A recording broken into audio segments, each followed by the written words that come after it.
This one is worth thinking through carefully, because the argument for signing Jesurun Rak-Sakyi rests almost entirely on his contract situation rather than his recent output. And those two things point in different directions. The case, as put forward, is straightforward. Rak-Sakyi is 23, out of contract at Crystal Palace in June 2027, and unlikely to force his way into their side.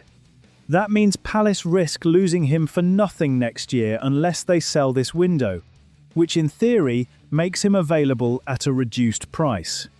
For a Birmingham side wanting depth on the flanks ahead of a 46-game promotion campaign, a talented winger going relatively cheap is an obvious thing to consider. The signing of Dale Fry from Middlesbrough shows the club is already active, and adding competition wide would follow the same logic. The complication is what he actually did last season. Sent to Stoke in January, he managed 3 goals in 16 games under Mark Robins, and no assists.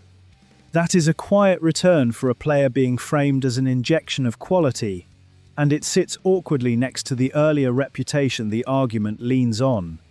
His 15 goals at Charlton came in League One in 2022, and his 7 for Sheffield United on their run to the playoff final came the year before.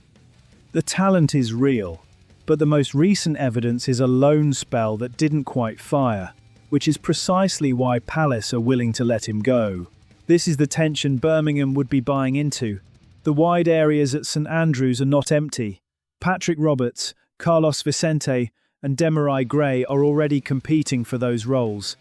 So Rak-Sakyi wouldn't be filling a gap so much as adding another name to a crowded group.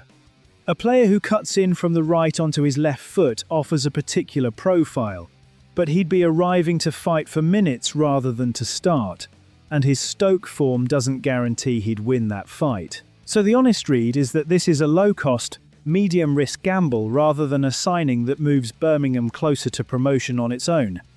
If the fee reflects a player entering the final year of his deal, and if the club genuinely believes Davies can extract the level Charlton and Sheffield United once saw, it's a reasonable punt with clear resale logic, given his age.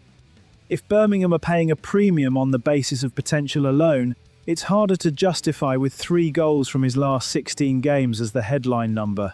The deciding factor is price against the alternatives already in the building.